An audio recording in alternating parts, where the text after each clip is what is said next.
Is there a massive defensive shakeup happening in Philadelphia right now that everyone is ignoring? We're talking about a potential reunion that would send shockwaves through the entire NFC East.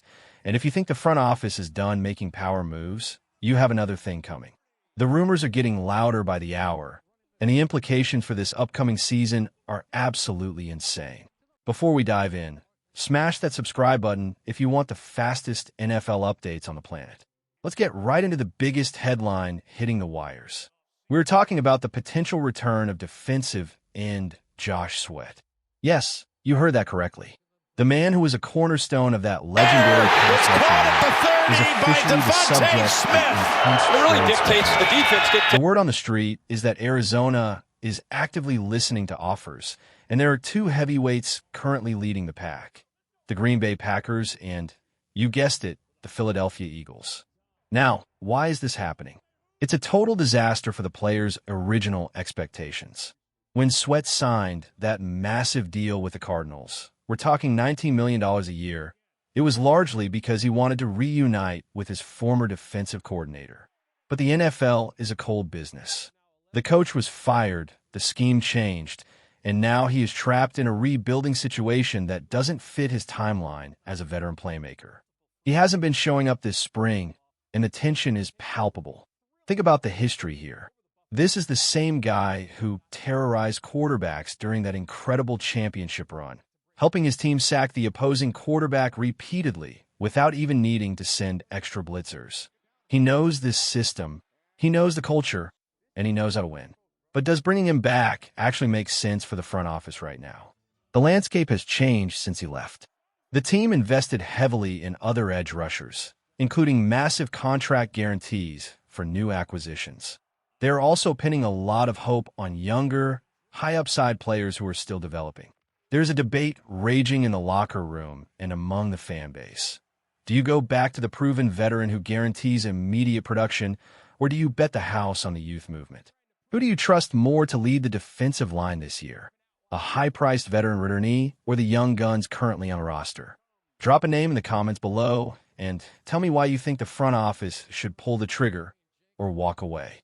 But wait until you hear the truth about the failed pursuit of one of the league's greatest defensive stars and why it actually proves the team's current strategy is smarter than you think. Let's talk about the elephant in the room, Myles Garrett. The trade that sent him to the Los Angeles Rams was arguably the biggest news of the week. The Rams are now being hailed as the runaway favorites for the title, and it is easy to see why. You're talking about a generational talent, a future Hall of Famer, and a player who is quite literally one of the most dominant forces to ever put on a helmet. But here's the inside scoop that you aren't hearing everywhere else. The interest from the front office in Philadelphia was not just casual curiosity. It was real, it was intense, and it has been a recurring theme over the last 2 off-seasons. People keep asking why there is so much talk about these high-profile players. Is it just noise? Is it just for clicks? Absolutely not.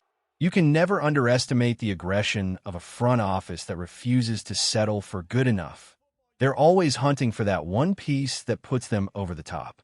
The reports confirm that discussions went well beyond the exploratory phase. The framework was there, but it ultimately came down to what the other side demanded. When you're trying to acquire a player of that magnitude, the cost is astronomical. It involves parting ways with core starters, top-tier draft capital, and, most importantly, future defensive cornerstones. We know for a fact that certain names came up in those discussions. It's no secret that other teams are obsessed with getting their hands on some of the defensive stars currently wearing midnight green. But there was a clear line drawn in the sand. When it came to those high-level trade talks, there were certain untouchable players. That tells you everything you need to know about the long-term vision of this organization. They are willing to make a splash, but they aren't willing to sabotage their foundation to do it. Speaking of that foundation, we have to address the situation with the star defensive tackle. He is, without question, one of the most impactful young defenders in the entire league. He has that rare, freakish ability to single-handedly wreck an opponent's game plan. We saw it in the clutch moments of the playoffs. The way he collapsed the pocket when the game was on the line is the stuff of legend. The front office knows his value. They aren't going to let a player like that go anywhere, even if it means eventually making him the highest-paid defensive tackle in the history of the sport. It's an expensive reality, but it's the price of excellence. They are likely waiting to see a full, healthy season of dominance before they reset the market. But mark my words, that check is going to be written. And as we look at how the team is evolving, we have to talk about the departure of wide receiver A.J. Brown. It has been a whirlwind, and looking at the aftermath, it feels like the team is finally taking a deep breath. There's a growing sentiment that the team is actually relieved to have moved on. When you look at the statistics, it's a masterclass in production, but there's a flip side to the coin. Despite his incredible output, ranking in the top tier for targets, yards, and touchdowns, the atmosphere clearly shifted. It became a situation where nothing seemed to satisfy the player, from his role in the offense to the team's overall success. The transition to a different approach was necessary. When you have a player who is becoming a distraction, the culture of the team takes a hit. Now, the focus is shifting toward a much more team-oriented, balanced defensive system.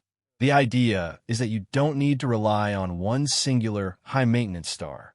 Instead, you build a room full of versatile weapons that can attack a defense from every single angle. The data tells an interesting story about why this split might have happened at the perfect time. If you look at the performance metrics over the last 3 seasons, you can see a decline in certain physical explosiveness indicators. Whether that is due to wear and tear, playing through injuries, or simply a shift in effort, the numbers don't lie. When you're a physical receiver, age 29 is a critical turning point.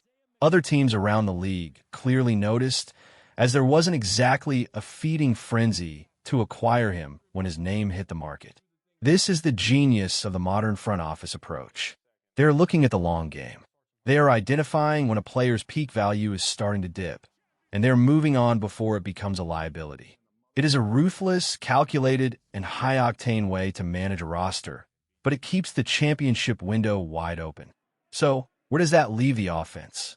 It leaves them with a system that is no longer catered to one personality. It's about the scheme. It's about the collective. It's about putting guys like Devonta Smith in positions to thrive as the primary target. We've seen him step up time and time again, often displaying more consistency and focus than anyone else on the field. The team is betting that a by-committee approach is actually more dangerous for opposing defenses than a star-centric one. It's an aggressive pivot, but that's the way this team is built. They aren't afraid of change. They aren't afraid of drama. And they certainly aren't afraid to blow things up if it means winning another trophy. The next few weeks are going to be absolutely critical. Whether they pull off a blockbuster trade for a veteran pass rusher like Josh Sweat or decide to trust the depth they have painstakingly built, one thing is certain. They're going to do it their way. The pressure is on.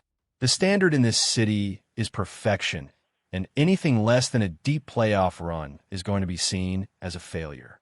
But that is exactly why this organization is one of the most exciting in the NFL. They push the envelope, they challenge the status quo, and they constantly keep us on our toes. We're just getting started. The news cycle is moving at a breakneck pace, and we're going to be right here to track every single development, every rumor, and every move that Howie Roseman makes. It is going to be a wild ride, and you're not going to want to miss a single second of it. We've covered the potential trade market, the high-stakes negotiations for defensive superstars, and the tactical shift in the offensive identity. But there is still so much more to discuss regarding how these changes will manifest on the field come September. Are we going to see a defense that is even more aggressive than before? How will the new offensive system look when the lights are brightest? Keep your eyes locked here, stay tuned for the next update, and keep the energy high. The season is fast approaching, and the story of this team is still being written. We will see you in the next one.